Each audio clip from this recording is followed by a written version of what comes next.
Hello, everybody. Welcome to the Challenging Church Norms podcast, coming to you live from El Segundo in California.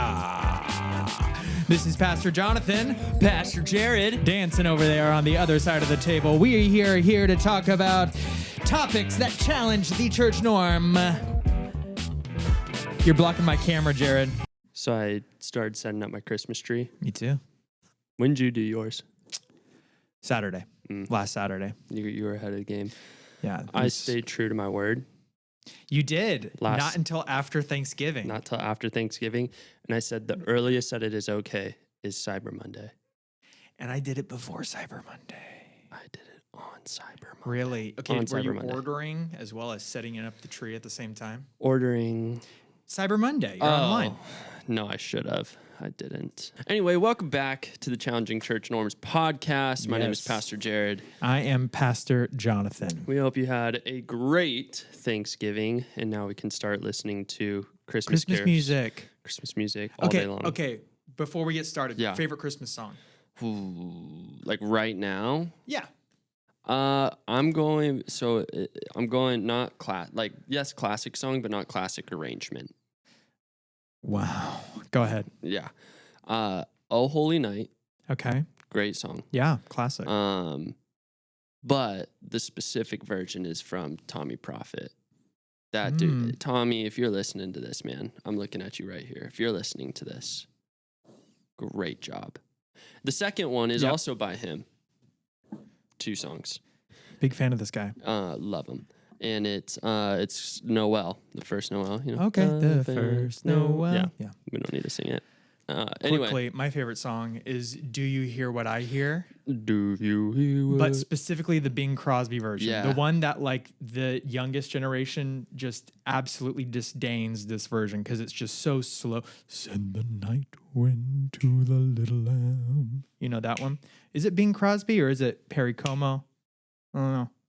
But I love Do You Hear What I Hear? Do you hear what I hear? It's a good one.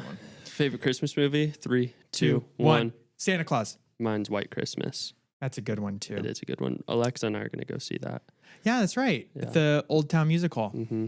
That's going to be a great date night. Anyway, let's jump into this. We love Christmas, but we are not here to talk specifically about Christmas. We can maybe next episode. Who knows?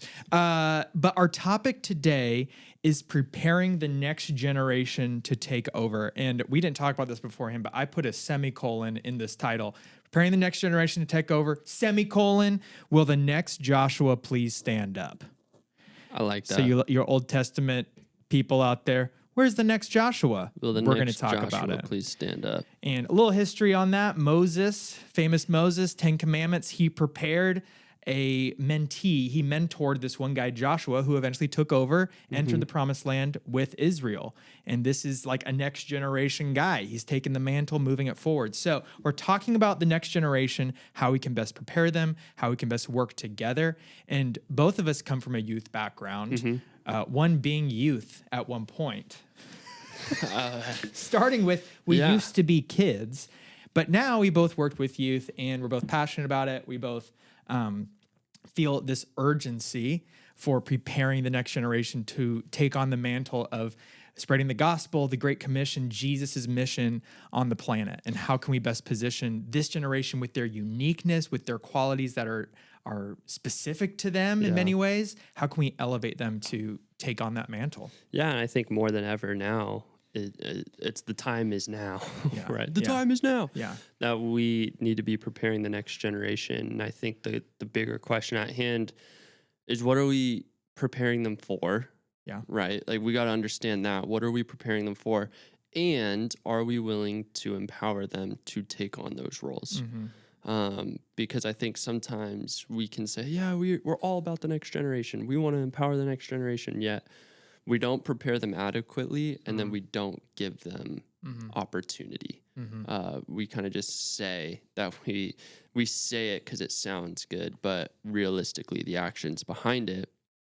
And talking about, the church norm, I think that, we're just going to jump right heavy into it. Yeah. I think majority of pastors and leaders would say that they want to invest into the next generation, that they care about the next generation, that they want to prepare the next generation, but, and I capitalized but all the way through, because I would also say that if this was truly the case, we would see a lot more young people in church. And that's just not the case. Millennials, Gen Z are leaving church at an exponential rate. Right.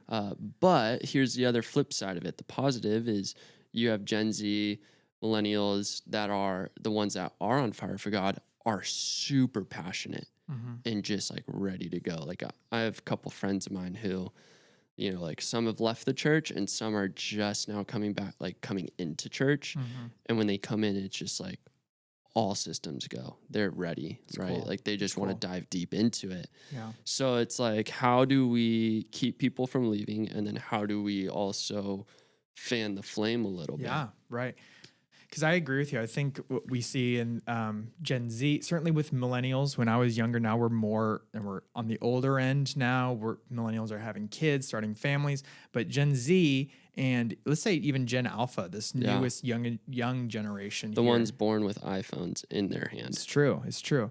There seems to be a little disconnect between society, or like how it, the adult world works, and a lot of these younger people who are trying to move into a lot of those roles. And there's some tensions. There's definitely 100%. Tensions. One about communication. First of all, one thing, and we had a previous episode, I said this, you heard that. I think it was our second episode. That is really good to talk about. How do we say something? How do we communicate well so that it gets received on the opposite end? And a lot of that tension happens between these intergenerational dynamics. So this problem that we're in, right, where you have either kids, and I'm going to use the term kids loosely, there's still adult kids out there, like Gen Z, like we're still young. I'm 31, but no, but there's a disconnect. You have this whole generation here, which are passionate about so many different things, and many of them are coming to Jesus, are coming to have an encounter with God and coming on fire for that, but are not positioned in church, in the church in a way that they're able to really shine and able to really just tackle what the Lord has for them. So there seems to be like they're trying to figure out, I feel like displaced, but you also have a lot of young people who are still kind of grappling with life too. We get like growing up, it can be difficult when you start. I even remember in my 20s trying to just figure out, I'm not a kid anymore. I'm becoming a man. How do I do that? How do I operate in the world? How do I be respectful? How do I grow and all these different things? So I think this next generation, there's so much messaging and so many things going on that they're trying to like just tread water on sometimes. So so all this to say, how do we prepare them well to be able to take those next steps that maybe they don't feel like they're able to yet because anxiety, depression, whatever it is. And once we're able to actually do that, make that connection, how do we find places for them to really allow God to work in them in a church environment? So those are like the big questions that we want to tackle, right? But what would you say, Jared? I don't know. What would you say would be the biggest tension points with next generation taking on leadership? What are certainly one of them is maybe adults say, we don't think they're prepared to do this. Yeah. I mean, that's what it comes down to, right? Like there is how do I say this? I think the older generations, right? Boomers, Gen Xers will look at the young generation right now and say, there's a disconnect, but it's not as big as we think.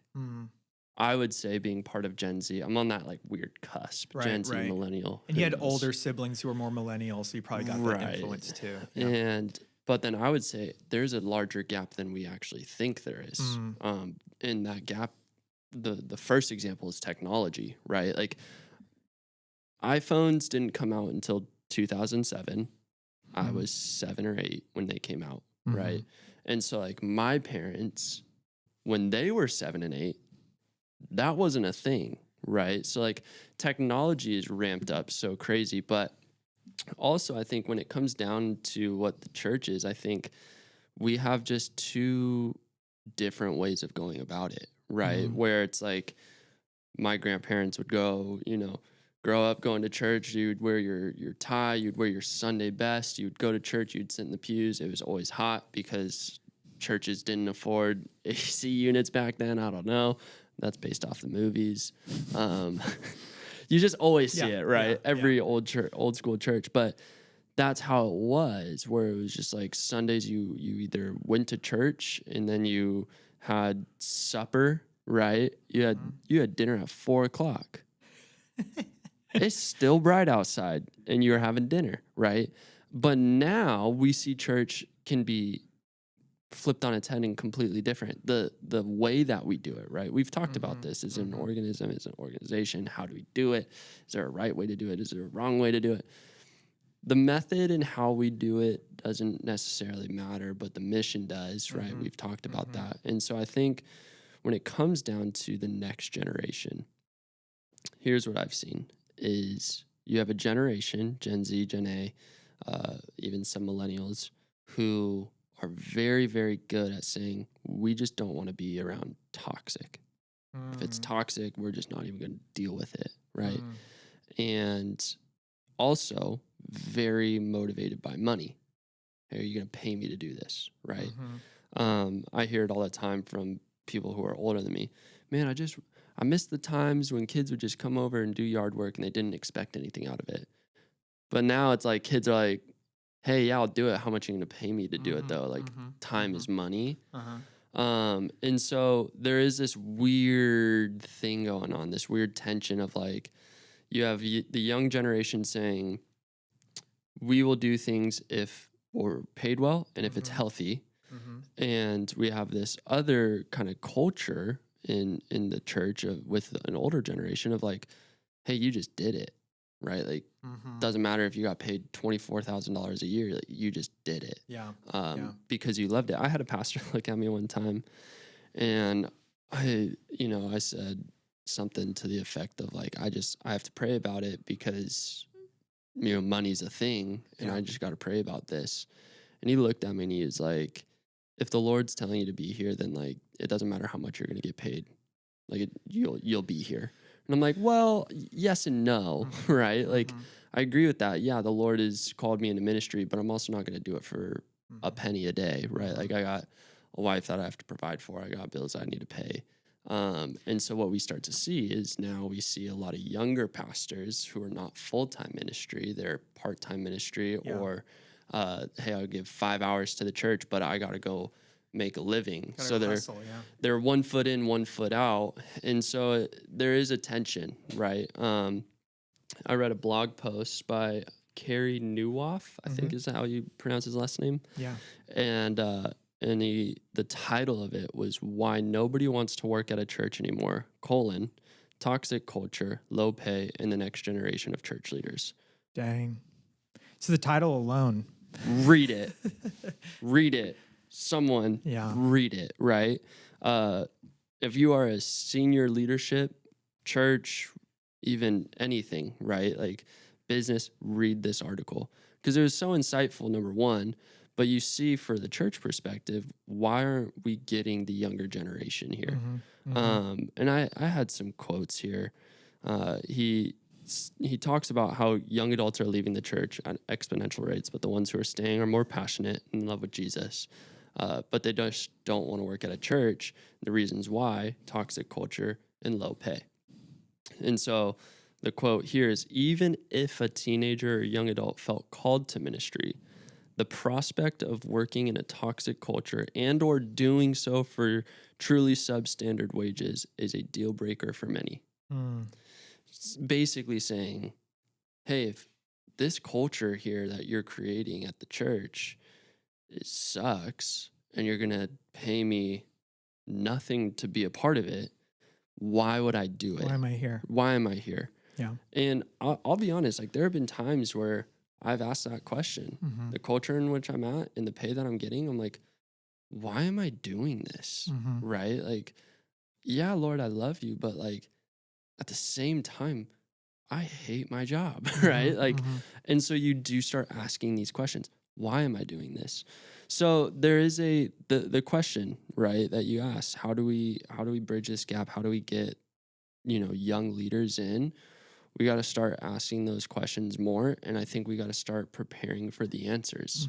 I want to volley off of what you just said about what's in it for me or why am I still here? I think the younger generation was also prepared to make the most of the opportunities that you're given. And so it's like there's these two things here where it's like, no, you should just be serving the church. Don't you know? You should just be serving the church and all this stuff. But then on the opposite end, we're told to not waste our time, to not make foolish decisions, to not da-da-da-da-da. And so we're thinking, my time is ticking. Yeah. I got to be somewhere where I can be most utilized and where God wants me to grow. And that could be in a situation where, you know, if the Lord can call you at like a place where you're not moving forward in the ways you think or you thought or anything like that. But isn't that kind of what we've been taught growing up? Yeah. I mean, like even within American culture, it's like seize the day, like take on new challenges, all this different stuff. And then out on the other side of my mouth, we're saying, no, stay in the church, you know, just serve and be. So I can see tension there where it's like, well, what am I supposed to do? Are you trying to take advantage of the thing that you told me Right. that I need to be working towards? So I get that too. Well, and I would say this too, like the older generation, because I've heard this so many times. Hey, you just need to stay where you're planted. Just stay there. You need to have you just move on too quickly. You go from thing to thing to thing, and you're not building rapport. And at the same time, though, I've also heard from those same people, but if you're not happy, leave. Sure. And I'm like, Yeah. hey, like, how confusing is this now, right? Where for the younger generation, it's like, yeah, you want to build rapport. You want to stay in a company. Like, you want to go to a place where you're going to be valued, where you're going to be, you know, treated well, you're going to have awesome coworkers. But at the same time, like, and it's not always just saying the next best thing, right? It's not that. Like, I'm not saying what's in it for me. I'm doing what I want to do. Yeah. And blowing everything off. And I think this is where we get sticky in the church when it comes to the organizational side of it, right? We've talked about this church being a business. You're dealing with money, you're dealing with wages, you're dealing with all those things, and you're dealing with people. And so it becomes business. Yeah. And so for right now, we've seen cost of living go up, inflation, all this stuff. And, you know, part of this article was talking about a lot of times churches stay where they're at. They don't move with inflation. Yeah. They don't raise their stuff. And so next thing you know, you have people who are working more hours than really they know of, right? I think people don't understand ministry world either, right? Like there are times where you're going to get called at 3 a.m. You're not clocked in, but someone needs your help. You know, like I remember being a youth pastor and it's 4 a.m. and a kid calls me. And I told my students, like, only call me if there's an issue at night, right? Like I had unreachable hours because you still need to be with, you know, your people and you need to have that time away. But You need to sleep. you need some sleep. Got to catch those Z's. But at the same time, like, hey, at 4 a.m. when this student's calling me, I can't just go, oh, sorry, dude. Like, I'm not working. Click, right? Yeah. And how many times that can happen. Ministry is very, very niche when it comes to, it's not a typical clock in at 9, clock out at 5, right? Like it is very different where you go and you go to kids' games or you go with meeting, whatever you're doing. And so it does become this weird thing of like, hey, I want to stay here, but at the same time, I need to be able to survive and live. Right. And not even saying like I need to live a lavish life, right? Like part of the article is saying how there are overpaid pastors. Sure. But they're the ones that get the headlines. And so for the 0.1% maybe, then we basically throw out all the other pastors. But like 99.9% of pastors are probably overworked and underpaid. And so when it comes down to the younger generation, they don't want that, right? Like I think we got to give credit to the youngsters. They do truly look up and truly see, right? I know a lot of older pastors in my life where I've looked up and go, hey, I see how you do ministry. I'm probably going to not do it that way. Or, hey, I might do it that way. Like, I like what you're doing there. We do pay attention to those things. We might pay attention differently because we have technology. And so I can sit here and look and over here and I'm multitasking kind of thing. And it looks different, right? Yeah. Like, everything from an older generation to a younger generation looks different.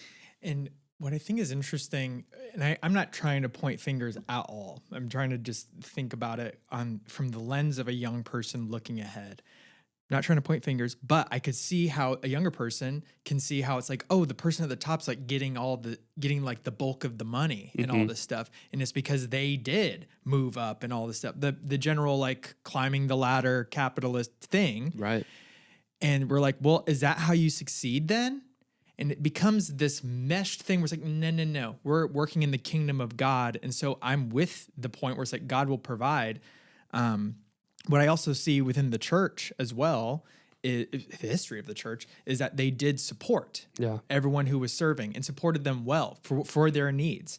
And so it is this interesting mix in the Western world where there's the idea around work and let's just say a capitalistic agenda, trying to make more, trying to grow, trying to all this improve, all these different things, which I get. But it's a mixed bag. Yeah. And we also have God sovereign also in control. And we're like, we got to worship him and not be distracted by all of this at the same time. Yeah. But at the same time, we're looking to our mentors who are climbing. We have to do that too, or so I can get confusion from Gen Z, right? Gen Z and Gen Alpha. I get that there is confusion. I wrote a paper in college on why youth pastors leave either youth pastoring or the church after a year and a half. I think the average youth pastor is around for 18 months. Okay. And what it came down to, these were the two number one issues that I found in research was there was an issue between relationship of the youth pastor with the senior pastor, and there was a feeling from the youth pastor of not feeling like they're a true pastor, that this was the entry level. And so they're not respected, they're not trusted, they're not given opportunity. They just feel like, well, this is the entry level position.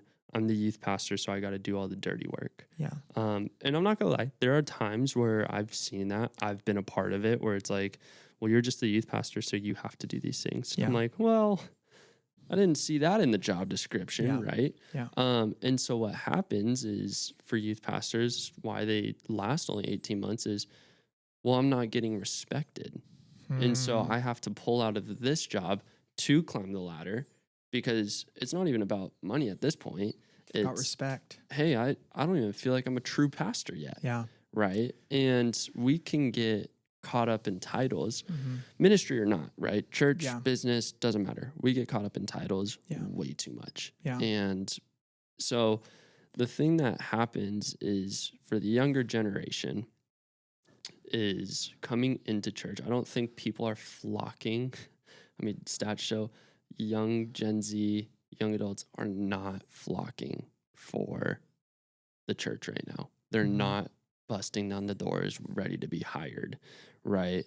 And a lot of them, here's the thing that sucks about it, is they graduate college, they have $100,000 in student loan debt, they can't find a place to live, so they go move back in with mom and dad, and all the jobs that they're looking for require 10 plus years of experience.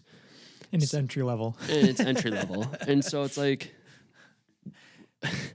you're darned if you do, you're darned if you don't kind of thing. Yeah. And so there is this level of like, I can't go work in a ministry right now. I can't go work for a church because I'm not going to get paid, right? Like I'm going to be doing this work, but I'm not going to be getting anything out of it. And this is where I think the church can sometimes, challenging the church norms, I think the church can sometimes manipulate in saying, well, you're doing good work. Oh, you're doing it for the Lord. Well, you're called into this, so it's going to get rough. Which those elements can be true. They can. While also you're not, the person saying those things is not doing the fullness of, I think, what they're called to do in discipling. Right. You can use those things as a thing to be like, you know what? I'm serving the Lord. Could be true. But is the person saying it going the full extent of what God is calling them to do, which is about developing, which is about preparing, which is about empowering to possibly take on new leadership? It's going to look different than the older people's leadership, and we're going to get there in a second.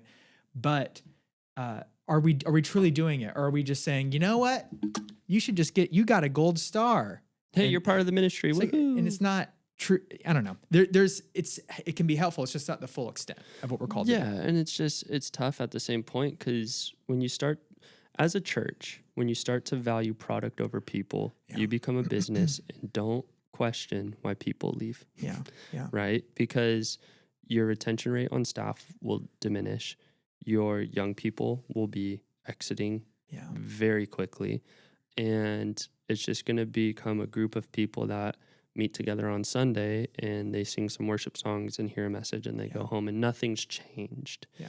And that, I think, is where we start to see kind of a difference between older generations and younger generations, right? Is older generations, they've been around the block. They kind of are already set in their like beliefs of like, hey, I grew up with this. It's a little bit harder, right, for new ideas. Yeah. It's the old saying, you can't teach an old dog new tricks, right?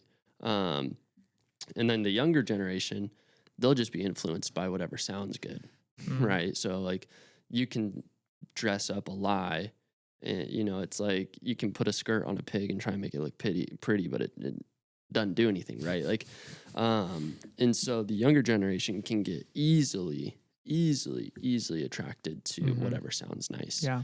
And so we have to understand, being church leaders, right? You and I both being pastors, both having an opportunity every week to interact with people. Right.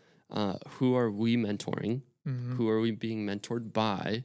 And who are we in community with? Yeah. And, something for me is like, I can control what I can control.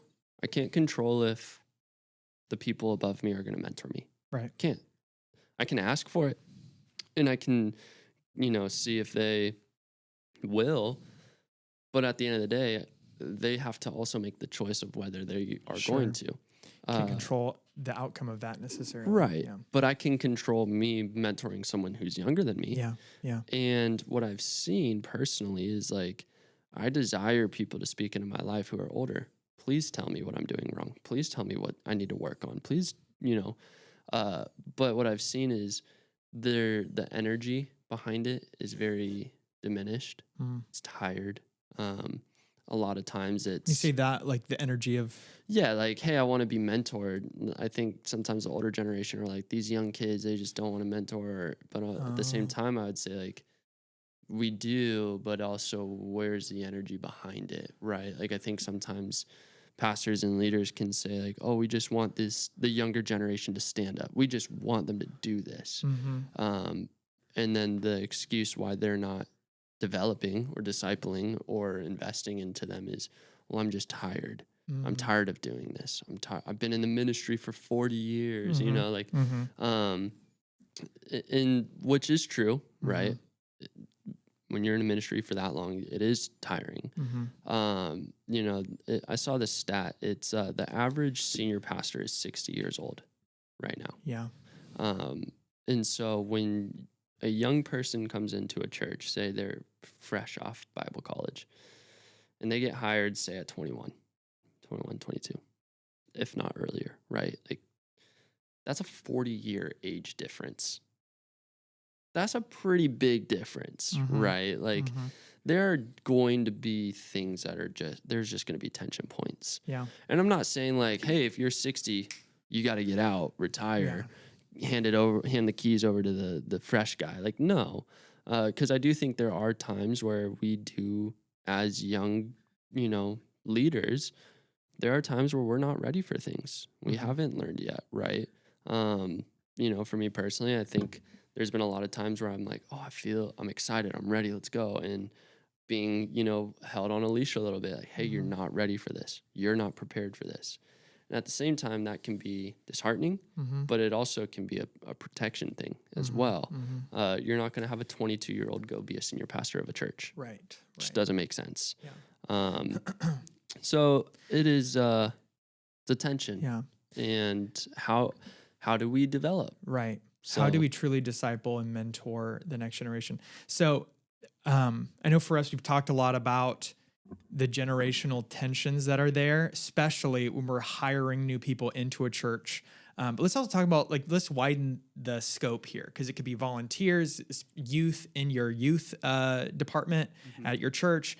It's a wide gap here. And I think there's a ton of practical things that we could talk about. Maybe on another episode we can, where it's like the specific things that we can look for, or ways that maybe we communicate that's not as effective, so that we can try to course correct and make communication that truly connects between generations. So maybe that's another time. But we want at least the stuff that I was thinking about today is, does the Bible show how important preparing the next generation is? Yeah. Do we see in Scripture of when it worked and when it didn't work? And what are some of those attributes we can pull out and kind of give us an urgency, right? According to Scripture. So I'm going to try to dive in, Jared, and I want you to volley back or share whatever you want. I might have to cut some of this down. But I have two examples that I really leaned into.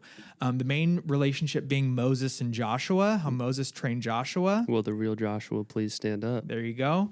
And in the New Testament, you have Paul and Timothy, another really amazing mentor-mentee relationship. And especially in the context of them being in the new covenant, what can we take from them too? Because there's a lot of things where I'm like, man, that's a model of relationship between two different generations that I think is powerful. But quickly, let's jump into Joshua first. You buckled up, Jared? Buckled. Okay. Okay, so in Joshua, you have Moses, right, leading Israel out of Egypt, out of slavery, out of bondage. And really, right after that happens, you have a call for some young people within Israel to step up, even though Moses is in leadership. And so you have this kingdom called the Amalekites that come in and they attacked the Israelites in Rephidim. I'm going to use this this passage here is from Exodus 17, 8 through 14. Moses said to Joshua when they were being attacked, "Choose some of our men and go out and fight the Amalekites. Tomorrow I will stand up on the hill with the staff of God in my hands." This is this famous story where he holds both his hands up and they win the war. So Joshua fought the Amalekites as Moses had ordered. Moses, Aaron, and Hur went to the top of the hill. As long as Moses held up his hands, the Israelites were winning. Whenever he lowered his hands, the Amalekites were winning. We've heard parts of this story, I'm sure. Very tiring. Yes, extremely tiring. So jumping to verse 13. So Joshua overcame the Amalekite army with the sword. And this is what I want us to pay attention to. This is like a first junction between Moses and Joshua in this relationship, and it's dictated by God. Okay, verse 14 in Exodus 17. Then the Lord said to Moses, "Write this on a scroll as something to be remembered, and make sure that Joshua hears it, because I will completely blot out the name Amalek, their God, from under heaven." So I want us to lean into, make sure Joshua hears it. Mm-hmm. Make sure Joshua is close. Make sure Joshua is in the inner circle. Yeah, wow. Make sure Joshua is standing by as you are writing this on the scroll. Why? Proximity. Proximity is a big thing. Saying mentoring, discipling, there has to be a proximity, also an intimacy thing, right? Joshua was right there. When Moses was saying, write this on a scroll, something to be remembered, make sure Joshua was right there seeing you do this. Well, and it's close enough that he hears it. Yes. Right. And hearing God say, Moses, make sure Joshua, to hear God say, make sure Joshua reads this, I'd be like, okay, God wants me to read this. God wants me to listen to this. It's pretty powerful. So I'm going to keep jumping forward, Jared, but that's a first kind of step. Exodus 24, verses 12 through 24. The Lord said to Moses, "Come up to me on the mountain and stay here, and I will give you the tablets of stone with the law and the commandments I have written for their construction." So ring a bell, the 10 Commandments. This is a big moment, right, in Israel's history.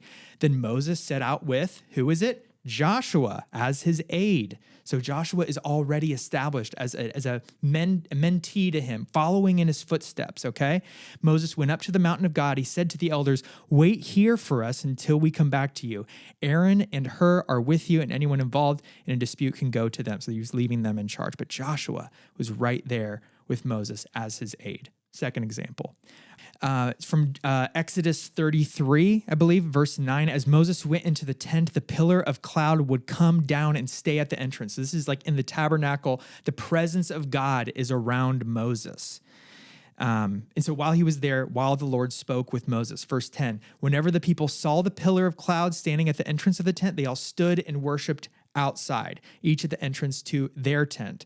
The Lord would speak to Moses face to face as one speaks to a friend. Then Moses would return to camp, but his young aide, Joshua, son of Nun, did not leave the tent. What does that imply? Joshua was there. Joshua was in the tent of meeting. Moses was talking face to face with God as if talking to a friend, and Joshua was there. He was let in to the secret places to watch, to understand, to lean in. Crazy, right? Crazy.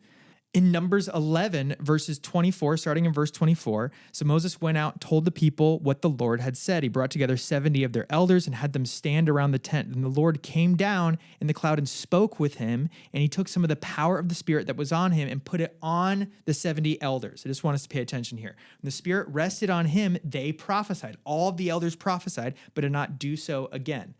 The point here is at this point, Joshua comes running up to Moses, okay? And he says, Moses, my Lord, stop them. They're all prophesying. All these elders are prophesying out there. You're the person who's supposed to prophesy. And in verse 29, Moses replied, are you jealous for my sake? I wish that all the Lord's people were prophets, that the Lord would put his Spirit on them. What do I see there? Joshua was saying, Moses, you're the leader. You're supposed to be prophesying. Moses said, no. I'm going to show humility. I'm going to let other people take a leadership role here. And Joshua watched that too. So do you see all these leadership lessons? He's in proximity, one after the other. He was let close. He was let inside to see what leadership decisions Moses is saying here. There's so many different examples, guys. In Numbers 13 and 14, two different chapters, we see Joshua having so much courage. He is, they're at the cusp of Canaan. They're right outside the promised land. Joshua and the men go out there to investigate. They come back and they say, hey guys, there's giants in the land. There's the remnants of the Nephilim. We should not go in. This is scary. Sorry. He goes in, they go into the promised land. He said, there's giants out there. We shouldn't go. This is scary. And in fact, everyone starts rebelling. The entire Israel nation is like, this is too much. We should have stayed in Egypt. We were safe there. I know we were slaves, but we should have never gone there. They're grumbling, right? And Joshua stands up to everybody and says, guys, we can take Canaan. God is with us. So you have him showing so much fortitude and courage here, saying, I'm going to step up and lead. I think this is one of the first times we see him going against the grain and really leading, okay? Moving forward, Moses establishes Joshua as the leader of Israel, and eventually Joshua leads the people into the promised land, starting the book of Joshua, chapter 1, okay? And so this leads into an incredible kind of siege, this establishment of Canaan as Israel's nation. But here's the thing, throughout the entire book of Joshua, there's these amazing things, the fall of Jericho, amazing exploits of what happens with Israel. But the end of the book, Joshua dies, and he never had another Joshua.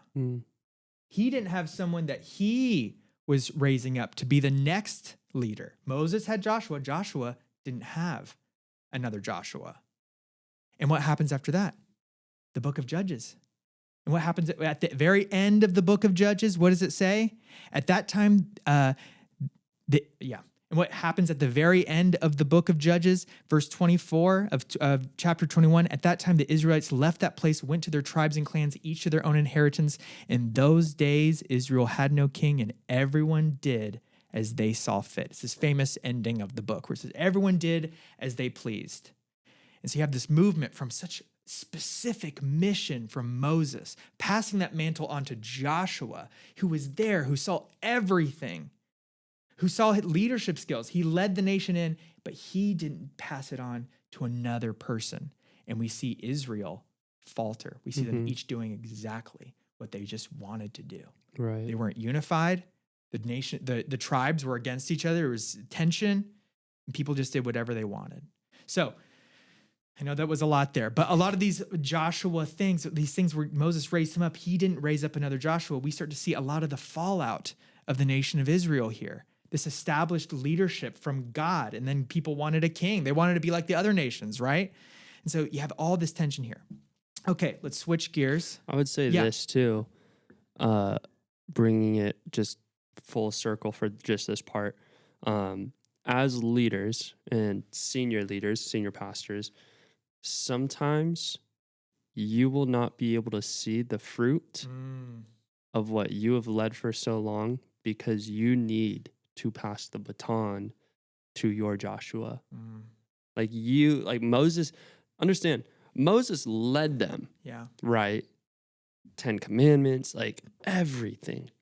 Had to deal with all the crap that they, It's true. The grumbling, wandering in the desert. Right. Yeah. For 40 years, right? 40 years. Hey, we would rather gone back to slavery. We would rather be put back in chains and be in bondage than be led by this guy, right? He had to deal with it all. And in the midst of that is also upbringing another leader to take his place and lead them into finally the promised land. But he doesn't go.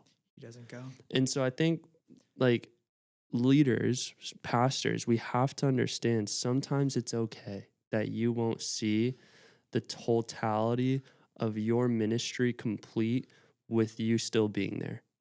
Right? Like and I think that's where we see an issue of like older pastors just staying in the ministry way too long. It's like, oh, I got to finish what I started. Right?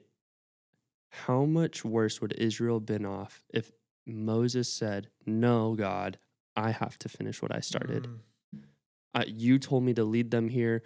I have to be there. I have to be the one."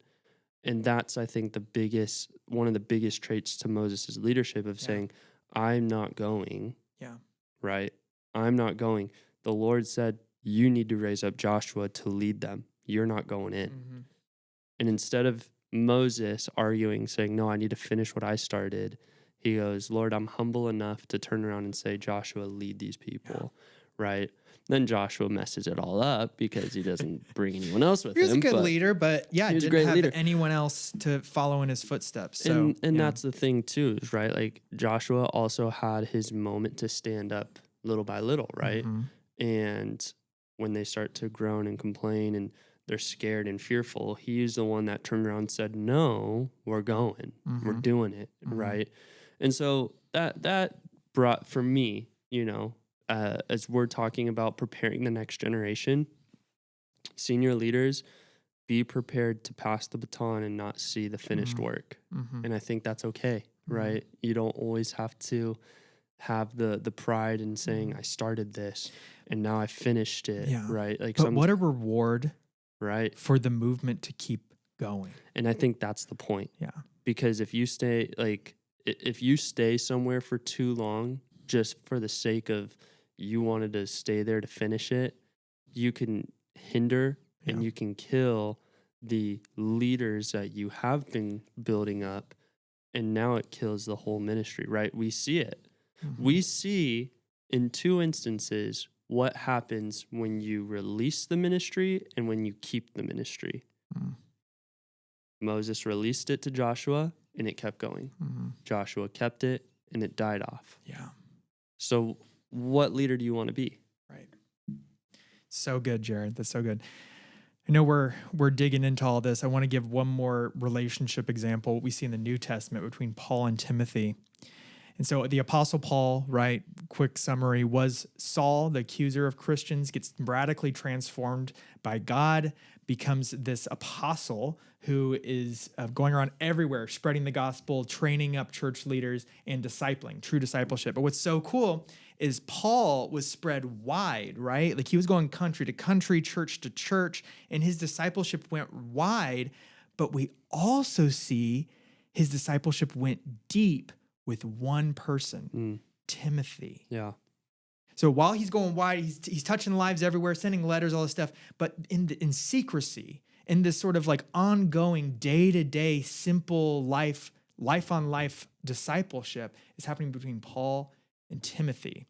He's raising up this super leader as a young guy to eventually keep this going, to keep this thing fuel for the gospel to keep moving forward. So a few different things, like 3 things I just saw that Paul gave to Timothy. One, he gave Timothy a lot of direction and empowered him. So in 2 Timothy, a letter written to Timothy, 2 Timothy 4, 1 through 2, in the presence of God and of Christ Jesus, who will judge the living and the dead, and in view of his appearing in his kingdom, I give you this charge. He's talking to Timothy.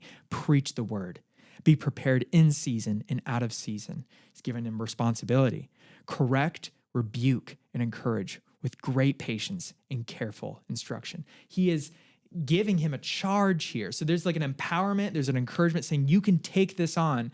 That's really, really cool. Another thing, we see him encouraging him amidst a lot of challenges. This is where we get this famous verse, 1 Timothy 4:12. Don't let anyone look down on you because you are young, but set an example for believers in speech, in conduct, in love, in faith, and in purity.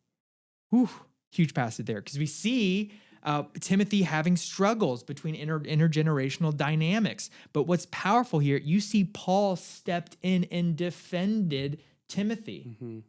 Sure, Timothy was younger than him, probably had different generational quirks that are different than Paul, but Paul stood by Timothy. Whenever like the church that he was dealing with had grumbles against Timothy, he said, nuh-uh, not my guy. I'm discipling him, okay? Right. And so whatever authority I have, he has. So he had his back there. Really cool. Last thing I saw here was Paul and Timothy were like a father and son. And so I paint that picture in the Christian world. We have this family of God, and they acknowledge this. This is a treasured part of their relationship. So it wasn't just like, I'm investing in you for you to take on your next career move or have it to be, it was informal. It was friendship. It was built on love. Yeah. It was built on dependence on each other. It was built on this idea that God's doing a work in all of them that's moving forward together. So Philippians 2, 19 through 23, Paul is writing to the Philippians, I hope in the Lord to send Timothy to you soon, and that I also may be cheered when I receive news about you. I have no one else like him, Timothy, who will show genuine concern for your welfare. For everyone looks out for their own interests, not those of Jesus Christ. But you know that Timothy has proved himself. Because as a son with his father, he has served with me in the work of the gospel. I hope, therefore, to send him as soon as I see how things go with me. So this is a letter to the church, and he's saying, man, isn't Timothy the best? Yeah. He is just like hyping him up. He's saying like, I love this guy. Most people look out for their own interests, but this guy, he is for Jesus Christ. He's working for the work of God. And I love that he is telling other people, he's encouraging Timothy by not telling him face to face, he's just bragging on him to other people. Not to say like Timothy's is incredible, whatever, but you just see the treasured relationship here that Paul was saying, I got this guy's back. We are rescued by our Savior. Yeah. I'm going to have his back. So we have this picture, Moses and Joshua, amazing relationship. Joshua never raised up another Joshua. And you see Paul and Timothy here, this treasured relationship now with this new covenant of the Holy Spirit that has bound their love together, right? And you have this relationship that's, I would say, reciprocal. You have a lot of Paul investing into Timothy, but I'm sure the youth of Timothy also energized Paul as well, where as we all do, we rub shoulders with each other, we sharpen each other, we encourage each other. And that's what I think is crucial in this intergenerational. If we're going to raise up a young generation, we got to connect. Paul connected, and I get that it was around the gospel, this stuff, but what can we do to connect to the hearts of young people? Are we willing to lean in to understand their customs? Like we're saying, it's a different culture. Like a missionary, like Paul went to the Greeks and said, hey, your unknown God, I know who that unknown God is. He used their language to bring the gospel to them. And do we have older believers, people who've been in this for a while, who are brave enough, who are eager to learn the customs of this new generation to raise them up, to make a real connection? So that's kind of what I've been processing. Well, and I love how you drew and showed that the importance of the relationship, right? Because I think too often we can forget about that, right? And there does need to be the relationship. Something that I wanted to also focus on is understanding that the Lord calls the younger generation up too, Yeah. individually, right? Like we Yeah. look at Jeremiah, one of the major prophets. Yes. And, it says this in Jeremiah 1:4-8, 1 verse 4-8, said, the word of the Lord came to me saying, before I formed you in the womb, I knew you, right? Other translation says, I chose you. So already, before you was even formed, the Lord had chosen. Unreal, right? And so before you were born, I set you apart. I appointed you as a prophet to the nations. Alas, sovereign Lord, I said, I do not know how to speak. I am too young. But the Lord said to me, do not say I am too young. The Lord correcting. You must go to everyone I send you to, and say whatever I command you. Do not be afraid of them, for I am with you and will rescue you, declares the Lord. So the calling of Jeremiah, he's saying, Lord, I'm too young. I'm not right. I don't even know what to say. I can't speak, right? And the Lord looks at him and says, why are you worrying about that? Yeah. Don't say you're too young. I have called you. I have chosen you. I have picked you out. I have appointed you, and I've set you apart. Yeah. And so understanding for this next generation, right? I think there's a lot of self-doubt. I think there's a lot of insecurity. I think there's a lot of hopelessness. Like we were talking about, anxiety, depression, the suicide rates in teens and young adults is skyrocketing. Understanding that we have been chosen, right? We have been set apart, that there is a greater purpose for us, right? That the Lord is saying, hey, I don't care that you don't know how to talk, right? I don't care that you don't know this or don't know that. I've chosen you. And guess what? When you obey and when you do what I have told you to do and what I am commanding you to do, I will then come and support you. I will rescue you. I will be with you. You don't have anything to be afraid. I am there. And so, seeing that, but then also the other side of it is when Samuel goes to Jesse to anoint David as king. Right. And in 1 Samuel 16, 6-13, it says, when they came, he looked on Eliab and thought, surely the Lord's anointed is before him. Right? Looking at this kid already. He's like, yep, this is the one. But the Lord said to Samuel, do not look on his appearance or the height of his stature, because I have rejected him.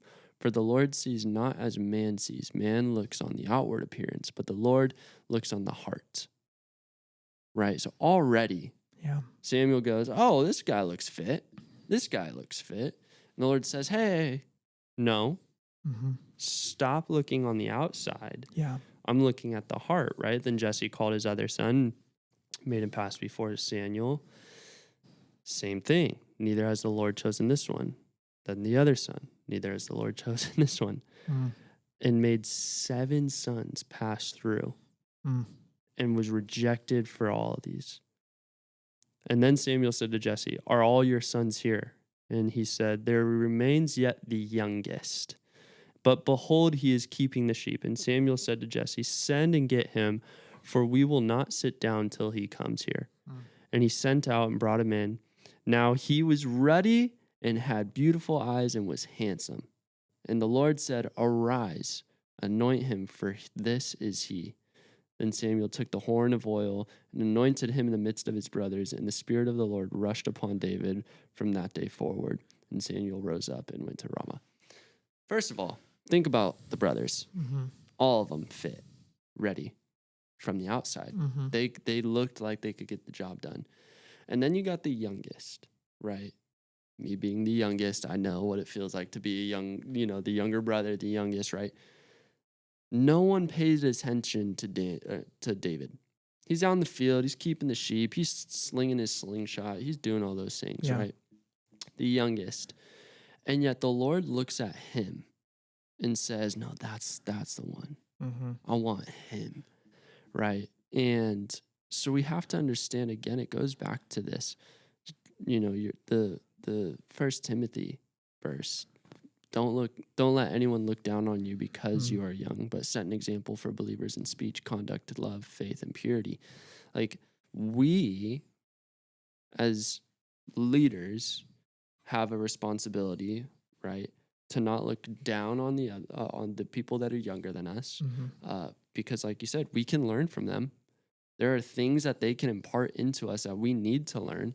But on the other side is like, let's call them up, right? Like, if there's something there, like if the Lord's doing something and we're seeing, call it out, call it up, right? Like, hey, I see this passion in you. I see this fire in you. You know, you're really passionate about this or excited about this. Let's tap into that a little bit, right? And it doesn't always have to be like, oh, let's preach or, get on the worship team. Like, maybe it just may be the kid just loves photography. So you hand him a camera and say, go take pictures on a Sunday morning. Yeah. Right. Maybe it's a kid that's really passionate about tech. Hey, like, we shot a podcast. We want you to edit it. And you develop and you come alongside. And in the relationship, right? That's where the relationship comes into. Each one of those, right? Moses and Joshua, Timothy and Paul had the same exact thing.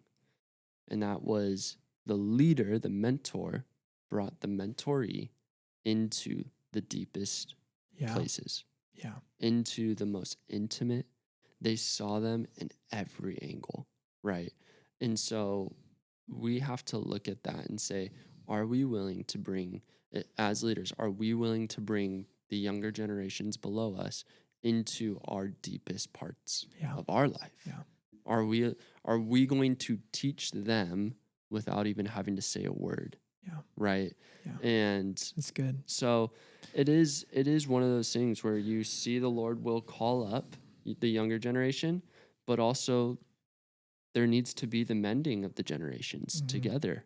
And so that's really powerful, Jared. We've talked about this for a long time now on this recording, so we can do 3 or 4 more episodes on this. And I actually would be interested in just even getting into some of the practical things for parents or maybe adult leaders out there who are working with the next generation. What are some tools, just really practical ways we can communicate better, that we can build bridges. But in closing, if I can start it in closing, Jared, what you said earlier just keeps coming back to me, where just the picture of someone in an older generation, maybe a pastor, maybe a leader, maybe someone who's been in the church world for a long time, getting to the point where they're just like, I'm tired. I'm tired. I can't invest in that way. I would just say this, and I'm not trying to be cruel or anything. It sounds like that type of relationship, one-on-one relationship that is emotionally draining, that can be physically exhausting because you're having to do a little more socially exhausting. But it seems like that's the thing that God's calling us to do. I get it. Like we're tired, we're doing all this stuff, but that's it's this thing where it's something outside of the job label or the written working thing if you're a pastor or something, but it's this life on life. You can't measure it, you can't control it, but it's developing on a personal, intimate level. Unfortunately, I think that's what we're called to do. And that is more tiring than a spreadsheet or more tiring than a to-do list because it's out of your control. You're having to lean in to what God's doing. Yeah. And I would even say this too, like, if you're tired, then you got to check where you're getting your cup filled. That's good. Because if you're pouring out but never being poured into, yeah, for whatever reason, right? Yeah. Whether you're going to a well that's dry and you keep throwing it in there, hoping that you're going to pull up water. Yeah. You got to check where you're getting filled. Let's adjust. Let's try to figure out where you can actually function in freedom and all that stuff. Because if you are leading something or leading someone, you're leading a ministry, you're leading a small group, you are a leader. If you are leading something on empty, then you are never going to be giving anything to the people that you're leading, right? Like, that's just, now it's coming from you. And we see this. We see burnout happen like it's crazy. Burnout happens because you yourself are not being conscious about getting filled up. Yeah. And so what I would end with is older generations, it's okay to get filled up. It's okay to do things out of your normal area, what you want to do, your normal, this is how I do life. Adjust, have some wiggle room. We don't need to be so rugged edges. Younger generation, it's okay to take direction. Yeah. It's okay to have someone speak into your life, and guide you. And if they pull the reins just a little bit, it's not because you're bad or anything. It's just because it's a protection thing, right?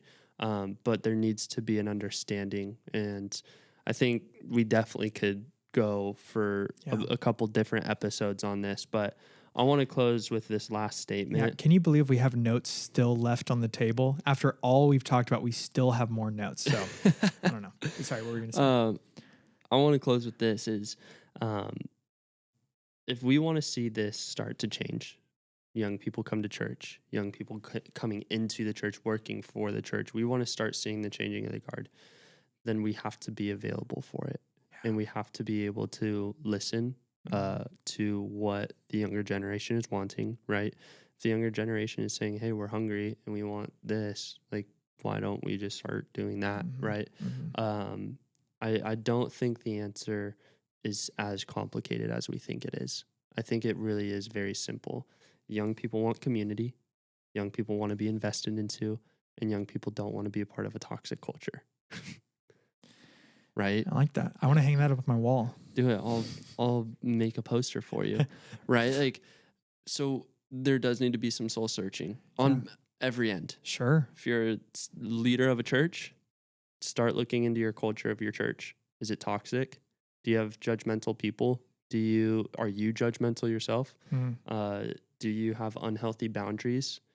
I know a lot of young pastors, including myself, very quick and firm with boundaries. There are times where I do not respond to work texts at night, and for any job, right? Like, I'll respond in the morning. If it's not an emergency, it can wait. So how are the work boundaries? How are we doing on both sides of that? And so, again, we're going to dive deeper into this. But thank you guys so much for tuning in. Episode 8. And we look forward to it. Again, we're on Apple Podcasts, Spotify. Your Spotify Wrap just came out, or your Apple Music Wrap came out. Do they have that too? They do. Okay. It's called Replay. Got it. Yeah. So hopefully the Challenging Church Norms podcast is on your Spotify Wrap next year. Right. And if it's not, I will find you. We have more posts. We have more episodes to make. We do. All right. Love you, church. Have a good one. Peace. See you guys.